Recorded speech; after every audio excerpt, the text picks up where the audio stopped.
Hi, everyone, and thank you for joining IBTTA's Global Road Safety Week 2024. I'm Pat Jones.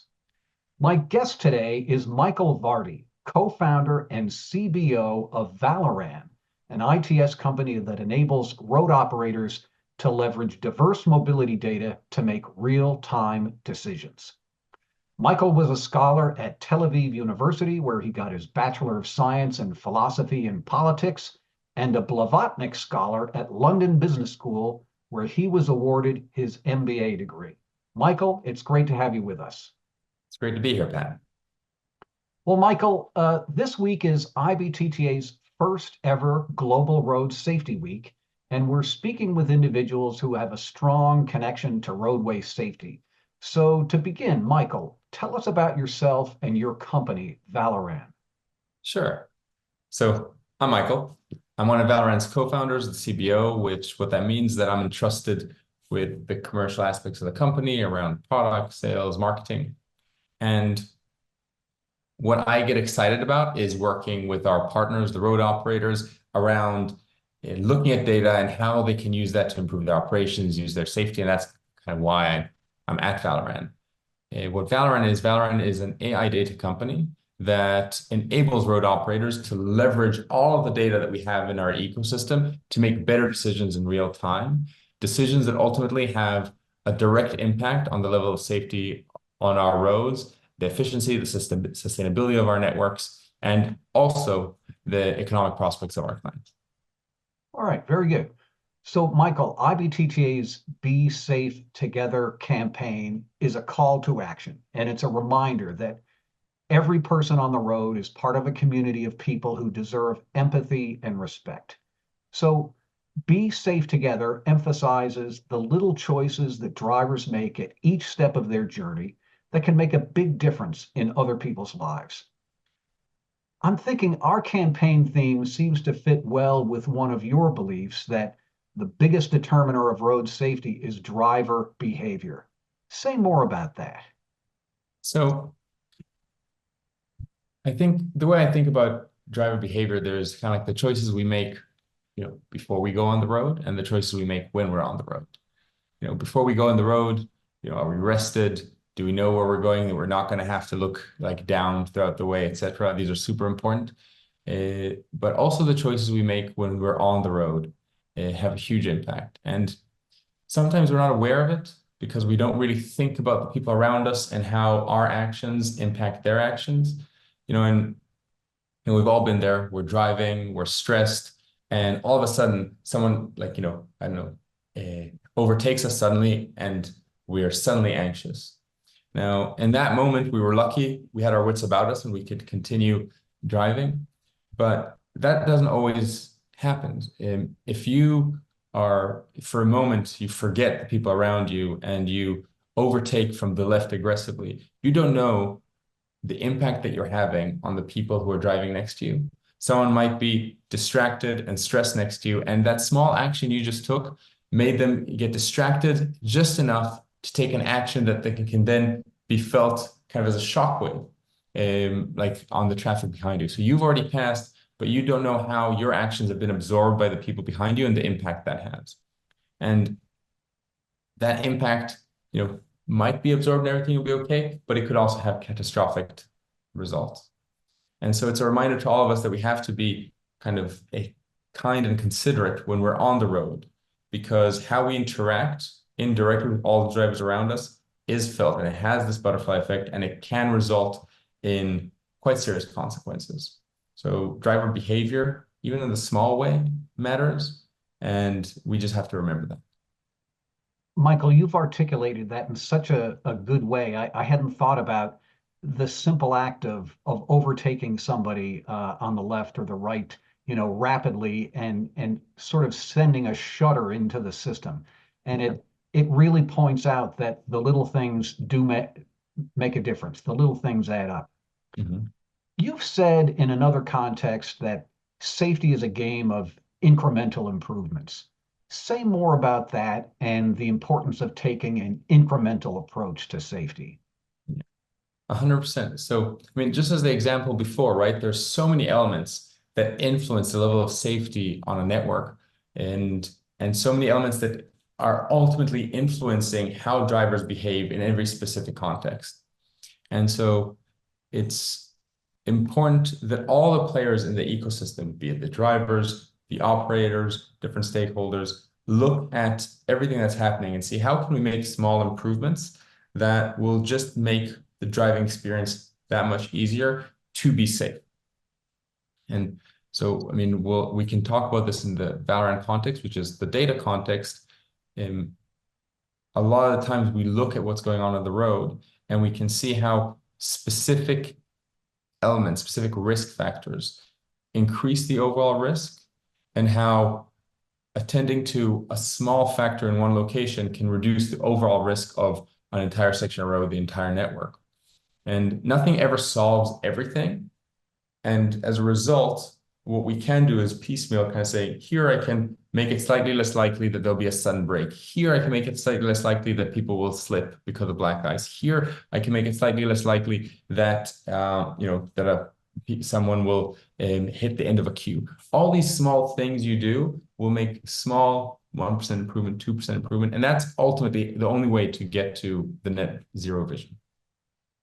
Sometimes when we use words like incremental, it can seem very theoretical. And I'd like us to get a little bit concrete here. Yeah. Can you give us an example or a case study that illustrates how your systems help road operators improve safety? Yeah, I mean, I can give plenty. And let's start with an example that we did around how we helped identify the reason behind dangerous behavior and how small improvement basically changed the way drivers behaved to avoid dangerous behavior. So we were seeing in a certain road, we were getting a lot of detections around pedestrians on the road, and we saw that it was highly correlated to stopped vehicles. These are two different data sets that were coming at us, and we had two different dangerous behaviors that oddly happened at the same time at the same place. And that encouraged us to look more deeply into it. And what we found was that there were drivers who were stopping on a motorway after an exit, letting people off the vehicle who then on foot traversed the exit from the motorway, passed over the safety barrier in order to, ironically enough, be going to the nearby cemetery. Now, this information, what enabled the operator to do is to look at that and say, oh, okay, if I put a barrier after the safety barrier that prevents people from walking across to the cemetery, it would nullify the rationale of the vehicle stopping there. So this is one small thing done here that prevented an entire array of very dangerous behavior. But that's kind of like almost, you could say that's also a big improvement. There's also small improvements that we can make in real time based on granular data. So for example, we were working with a road that had like lots of bridges and tunnels. And what we saw this one time was this one bridge had quite a high risk over time. We saw that it has quite a high risk of accidents. And we correlated, trying to understand what drives that risk. And we saw that that risk was especially high when you had high volume of traffic, especially low visibility, when you had near freezing conditions. And what that enabled us to do is to look at the data in real time. And when the particular certain circumstances came together, we would alert the operator, who then was able to say, okay, first of all, I can now inform drivers of that specific context so that they can act more appropriately, slow down, but also do a small change, send gritters to prevent the icing so that danger doesn't happen. So in doing this small incremental improvement, you're both helping drivers avoid the dangerous behavior, but also potentially nullify the danger completely. And again, just by this small thing, you're not nullifying all ability to do it, all probability of accident, but you're definitely making a dent at the chances of it happening. Michael, you make a distinction between educating and informing the driver. Talk about that distinction and how it relates to roadway safety. Yeah, I think that's super important, and that's something we're very passionate about. So educating is something that we've been doing for a very long time. Road operators have been at the forefront of it, basically informing drivers what type of behavior they can engage in all the time to make sure that they're safer. being aware, being focused, being alert, so being not being tired, rested, simple things like wearing a seatbelt. All these things are part of the education. But then informing is helping the driver know in real time what is the context they find themselves in so they can adapt their behavior to it. And what we try to do is provide the road operator with the data and the tools to enable them to decide what do they need to share with the driver and when, in what context, so that the driver is better informed to take that preventative behavior and thus make the overall network much safer.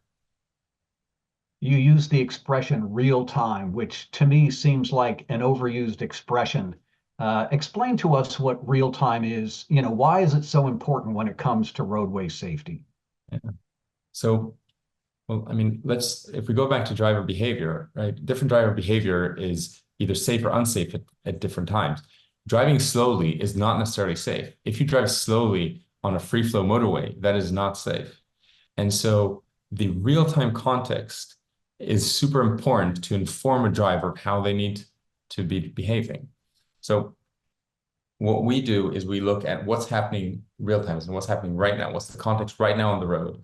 What's the traffic flow? What's the visibility? Is there a vehicle on the hard shoulder in the foreseeable roadway? Is there icing on the road? And we use that context to help inform the communication strategy with the drivers that are upstream.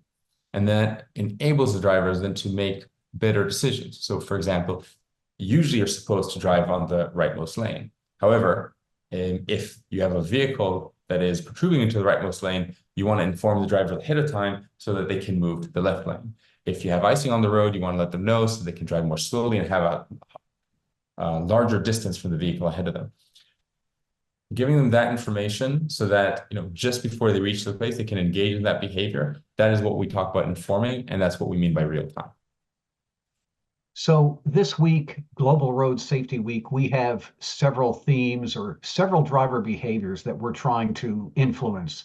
Speeding, distracted driving, and impaired driving. And we have a day of each week devoted to them. Give me an example of how you identify high-risk driver behavior. What does that look like in practical terms? So first of all, again, here, context matters a lot. We talked about speeding. Again, speeding is about the variance from the average. That's what you want to be looking at. So again, if you have free flow and suddenly you see a very, very slow truck, that's dangerous speeding. Or if you have people like drivers overall driving at a consistent 50-mile-an-hour speed and suddenly someone's going 80 miles, that is also dangerous speed. So the variance from the mean, if you will, that's what we want to be observing and tackling. When we talked about distracting, I mean, from our world, the thing that we look at is actually we try to observe lane changes, and lane changes for us, we don't look at it at an individual driver location, but we try to look at it at the network. Is there area with more lane changes? And that helps us know that a specific area is more dangerous. And that enables the operator to keep eyes on it and potentially also try and inform drivers, hey, eyes on the road, avoid changing lanes, kind of keep your distance so that they can create a bigger buffer for the drivers around them who might unfortunately be distracted. Listening to you talk about the variances, it makes me think about going to the doctor's office, and the doctors, they take measurements, your weight, your heart rate, and your blood pressure. And, if your vitals are within certain range, they don't really care about it. They're looking for the outliers. Yeah. And yes, that's what you're looking for, right? Exactly.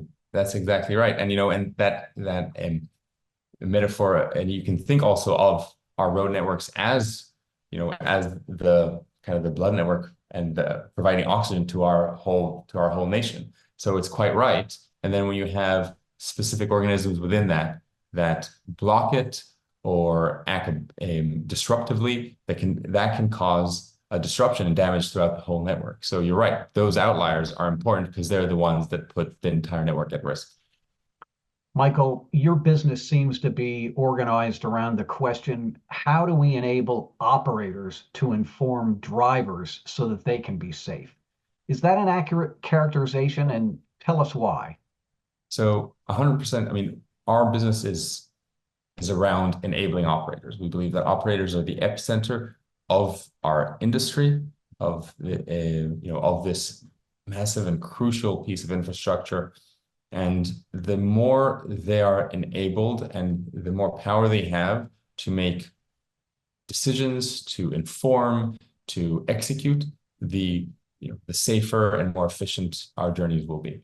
A big part of that is helping them inform drivers around what they can expect in real time so that they can make better decisions. That's today, and in the future, it might even be, informing vehicles of what they can expect so they can make better decisions. But they're ultimately the ones that have to, the road operators, the ones that need to make the decision as to, the very hard decision of what information they wish to share, because there's a lot of information out there. So they need to kind of really look at all the information and say, this is most important. This is what's going to drive safety the most if my drivers know this. So this is what I'm going to share. And this other piece of information that it might also be important, I'm not going to share because I don't want to distract them. I want to make sure they're focused on the most important thing. And being able to tell those two things apart is critical in our journey of, of learning how to use data in the most effective way for road safety. Road operators, when they think about using data and using it in very powerful and integrated ways, they might think, how am I going to get all this data? And you said that we need to make the most out of the data we have before we start investing in more data. Sounds like very practical advice to me for public agencies that are cash strapped. So why should public agencies follow that strategy? Well, first of all, there's so much data out there today. I mean, you have obviously the legacy ITS, your cameras, your leaps, your radars, but you're starting to get more and more novel, what we call floating data sources. So data from connected vehicles, from navigation apps, from social media, from weather sources and emergency services. All this information is today available. And what is prudent on us to do now is to understand what use cases each data set or the data sets in conjunction with one another can offer at what operational capacity. What's the latency, how accurate it is, how much can I actually leverage this? Because once we understand that and we can put it to practice, we can then start using that to monitor much larger parts of our network that today don't have legacy ITS to make better and faster decisions. And what's exciting about this is that as we learn to do this, more and more data sources will come in, our capabilities will improve, our capacity to make improvements will improve, and as a result, the safety on our networks will improve. Michael, you guys have some operations or some business clients in the UK, and you mentioned to me in another conversation that 5,000 vehicles per day are stopped for some period of time on the national road network in Britain. How do you design a system to respond to that? And talk to us about the importance of context there. Yeah. So once you start looking at the data, you can actually get overwhelmed by just the amount of events that happen on our network. You have, as I mentioned, like in some networks, you'll have thousands of alerts every single day coming at you. And so here, the context is crucial. So what we saw, not just here, in many road networks, that what we would usually call critical safety events, be it a stopped vehicle, a wrong-way driver, an object in the middle of the road, these happen every day in the thousands. And so it's not practical to want to respond to every one of them. However, there's a potential here to move from a reactive model of I hear of an accident and I reacted to a proactive preventative model. I see a risk and I mitigate it before it becomes an accident. The journey from one to the other goes through, first of all, knowing what's going on the road, but then using that data not only to alert me, because that'll be overwhelming, but to contextualize it so that I can prioritize what I react to and what, for now, I don't.